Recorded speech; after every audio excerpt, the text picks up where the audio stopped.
Salut, bienvenue entre deux lignes sur Full Attack, saison 2. On continue à parler de ce qui m'inspire entre deux sessions d'essai, deux articles ou même deux lignes à écrire. Cette fois, on se penche sur la longueur des manivelles et la hauteur du boîtier de pédalier. Les deux sont liés et quelque chose me dit que ça pourrait encore bouger.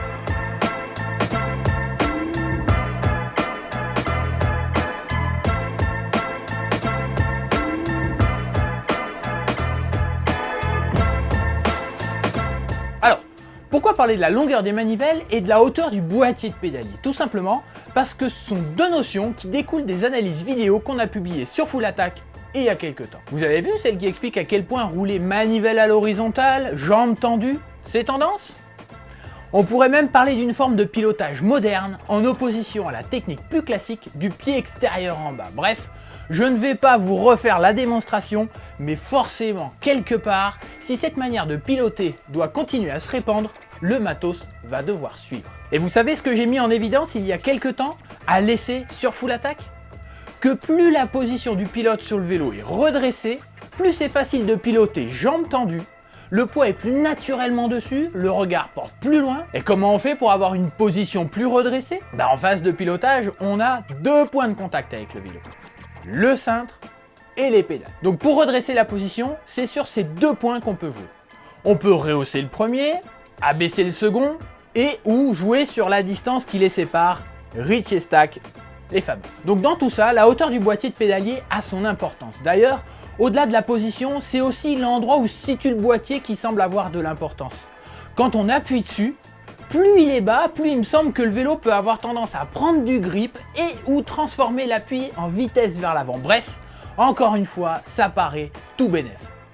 Sauf que vous avez vu la seconde analyse vidéo sortie sur Full Attack il y a peu? Cette fois, c'est pour montrer comment, en enduro, savoir relancer même quand c'est défoncé, c'est ultra important. Les relances en plein champ de patates, c'est pas drôle, mais c'est même emblématique de la discipline. Bref, on n'y coupe pas. Et là aussi, mieux vaut avoir du matos qui suit. Donc, vous me voyez arriver? Juste avant, on a dit qu'il fallait avoir un boîtier assez bas pour rouler jambes tendues. Mais il se passe quoi si on descend trop le boîtier? Les manivelles vont finir par toucher quand c'est défoncé. Alors qu'est-ce qu'on fait?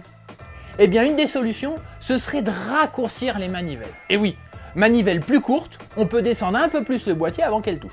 D'ailleurs, c'est déjà ce que ces dernières années ont tranquillement fait sans trop faire de bruit. À une époque, 175 mm, c'était la norme.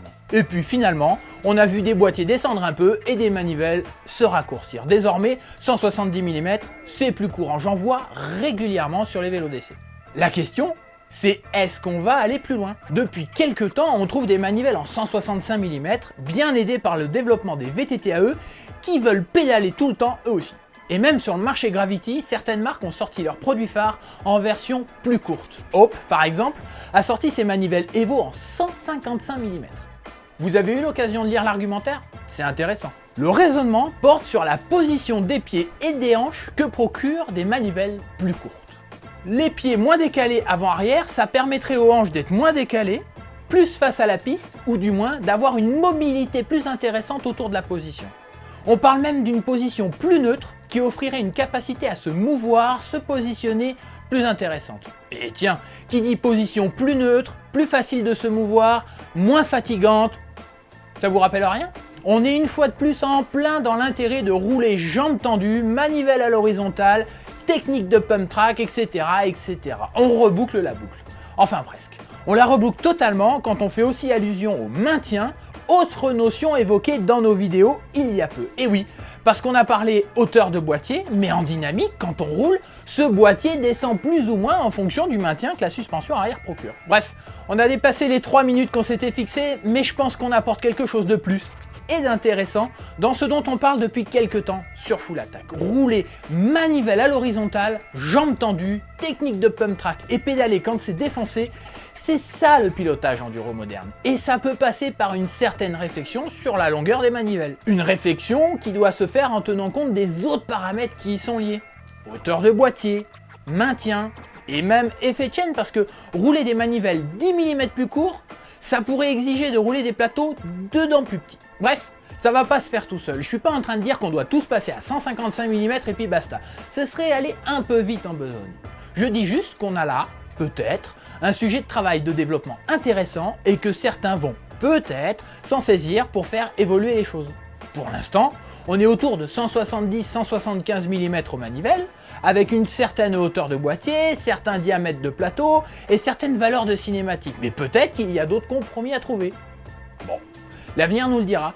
Et si c'est le cas, on ne manquera pas d'y faire écho sur Full Attack. Allez, à la prochaine. Ciao ciao.